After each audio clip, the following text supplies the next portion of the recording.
ರಾಜೀನಾಮೆ ಸಿದ್ಧ ಸರ್ ರಾಜೀನಾಮೆ ಕೊಡಕ್ಕೆ ಮಾತಾಡಿ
ಸರ್ ವೈಯಕ್ತಿಕ ಬೇಸರ ಅನ್ಸಲ್ಲ ವೈಯಕ್ತಿಕ ಬೇಸರ ಅನ್ಸಲ್ಲ ರಾಜಕಾರಣ ಏನೇ ಇರಲಿ ಅವರು ಸುದೀರ್ಘವಾಗಿ ರಾಜಕಾರಣ ಮಾಡ್ಕೊಂಡು ಬಂದಿದ್ದಾರೆ.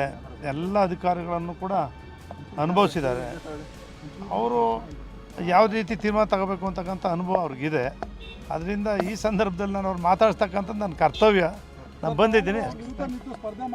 ನಾನು ವಿರುದ್ಧ ನಿಂತು ಈಗ ನೋಡ್ರಿ ಮೊನ್ನೆ ಎಲ್ಲ ಹೇಳಿದ್ರು ಅವ್ರದ್ದು ವಿಚಾರ ಬಂದಾಗ ಜಿಟಿ ನಾನು ಇವತ್ತಿನವರೆಗೂ ಕಾಂಗ್ರೆಸ್ ಇವ್ರಿಗೆ ವಿರೋಧ ಪಕ್ಷ 25 ಲಕ್ಷ ಕೊಟ್ಟವರಲ್ಲ, ಅಷ್ಟೇ ಅನುದಾನ 6 ಲಕ್ಷ ನಮ್ಮದು ಪಾಪ್ಯುಲೇಷನ್ ಇದೆ. ವಿಶೇಷವಾಗಿ ಅನುದಾನಕ್ಕೆ ಬಂದಿಲ್ಲ. ಅವ್ರ ಹತ್ರ ಒಂದು ಟ್ರಾನ್ಸ್ಫರ್ ಮಾಡಿಸಿಲ್ಲ. MLA ಆಗಿ ಅವ್ರು ಮುಖ್ಯಮಂತ್ರಿಯಾಗಿ ಮೊದಲ 5 ವರ್ಷ ಈಗ 3 ವರ್ಷ ಒಂದು ಸಣ್ಣ ಟ್ರಾನ್ಸ್ಫರ್ಸು ಕೂಡ ಆ ಥರ ವೈಯಕ್ತಿಕ ಇಲ್ಲ.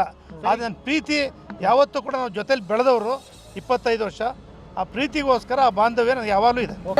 ಮುಖ್ಯಮಂತ್ರಿಗಳನ್ನ ನಾವು ಭೇಟಿ ಆಗೋದಕ್ಕೆ ಬಂದಿದ್ವಿ.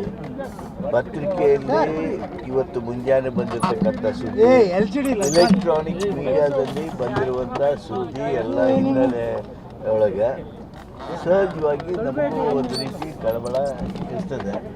ಅದ್ರ ಬಗ್ಗೆ ಮಾತಾಡೋದಕ್ಕೆ ನಮ್ಮ ಕಳಕಳಿಯಿಂದ ನಮ್ಮ ಕೆಲಸದಿಂದ ನಾವು ವ್ಯಕ್ತ ಮಾಡಿದ್ವಿ. ಮುಖ್ಯಮಂತ್ರಿಗಳು ಸೈಲೆಂಟ್ ಆಗಿದ್ದರು. ಅವರೇನು ಬಾಯ್ ಬಿಡಲಿಲ್ಲ, ಏನೂ ಬಾಯ್ ಬಿಡಲಿಲ್ಲ, ಏನೂ ಮಾತಾಡಲಿಲ್ಲ. ನಾವು ಕರ್ಟಸಿ ಕಾಲು ಹೋಗಿ ಕೂತ್ಕೊಂಡು ಮಾತಾಡಿ ಬಂದ್ವಿ.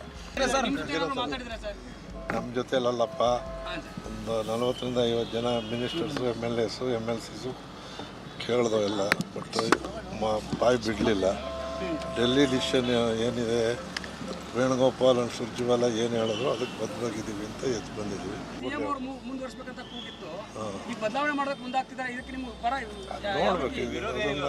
ನಾನೊಬ್ಬನೇ ಹೆಂಗೆ ಹೇಳಪ್ಪ, ಇಲ್ಲ ಏನೂ ಇಲ್ಲ, ಅವೆಲ್ಲ ಏನೂ ಇಲ್ಲ, ಏನೂ ನಡೆದಿಲ್ಲ, ಯಾರನ್ನೇನು ಭೇಟಿ ಮಾಡಲ್ಲ.